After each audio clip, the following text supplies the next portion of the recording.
ನಮ್ಮಲ್ಲೇ ಕೆಲವ್ರು ಇದಾರೆ, 2 3 4 ಲಕ್ಷ ಸಂಬಳ ತಗೋತಾರೆ, ಮಾತಾಡ್ತಾರೆ ನೋಡ್ಬೇಕು, 5 ನಿಮಿಷಕ್ಕೂ ಒಂದೊಂದು ಅಕ್ಷರ ಈಚೆಗೆ ಬರ್ತಾರೆ. ನಮ್ ಸ್ನೇಹಿತ ಯಾರೊಬ್ಬ ಕೇಳ್ದ, ಅಲ್ಲ ಸರ್ 2 ಲಕ್ಷ ಸಂಬಳ ತಗೋತಾರೆ, ಇದೇನ್ ಸರ್ ಇಷ್ಟು ನಿಧಾನಕ್ಕೆ ಮಾತಾಡ್ತಾರೆ, ಮತ್ತೇನ್ ಮಾಡ್ಬೇಕು? ನೀವು ಮಾತಾಡಿದ್ರೆ ಬುಡ್ಬುಡ್ಕೆ ಅಂತ ಹಂಗ್ ಮಾತಾಡ್ಬೇಕು ಸರ್, ಸ್ಪೀಡ್ ಆಗಿ ಮಾತಾಡ್ಬೇಕು.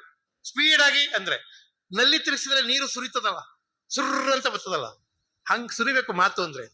ನಾನು ಹೇಳ್ದೆ, ನಲ್ಲಿ ತಿರ್ಸಿದ ತಕ್ಷಣ ನೀರು ಸುರ್ರ ಅಂತ ಸುರಿಬೇಕಾದ್ರೆ ಓವರ್ ಹೆಡ್ ಟ್ಯಾಂಕಲ್ಲಿ ನೀರು ಇರ್ಬೇಕು. ಇಲ್ಲಿ ನೀರಿಲ್ಲದೆ ನಲ್ಲಿ ತಿರ್ಸಿದ್ರೆ ಅದು ತೊಟ ತೊಟ ತೊಟ ಅಂತ ಸುರಿತಿರ್ತದಪ್ಪ ಅಂತ. ಬಹಳ ಸಲ ಹೇಳ್ತೀನಿ, ವಿದ್ಯೆ ಅನ್ನೋದು ಯೂನಿವರ್ಸಿಟಿಗಳಲ್ಲೇ ಇಲ್ಲ, ವಿದ್ಯೆ ಅನ್ನೋದು ವಿದ್ಯಾವಂತರ ಹತ್ರವೇ ಇಲ್ಲ. ಜಗತ್ತಿನ ಎಲ್ಲ ಕಡೆ ಬಿದ್ದು ಹೊರಲಾಡ್ತಾ ಇರುತ್ತೆ. ನೋಡೋ ಕಣ್ಣಿರೋರಿಗೆ, ಸ್ವೀಕರಿಸುವಂತ ಮನಸ್ಸಿರೋರಿಗೆ ಜಗತ್ತು ಯಾವುದು ವಿದ್ಯೆ ಕೊಡಬಹುದು, ಎಲ್ಲವೂ ವಿದ್ಯೆ ಕೊಡಬಹುದು.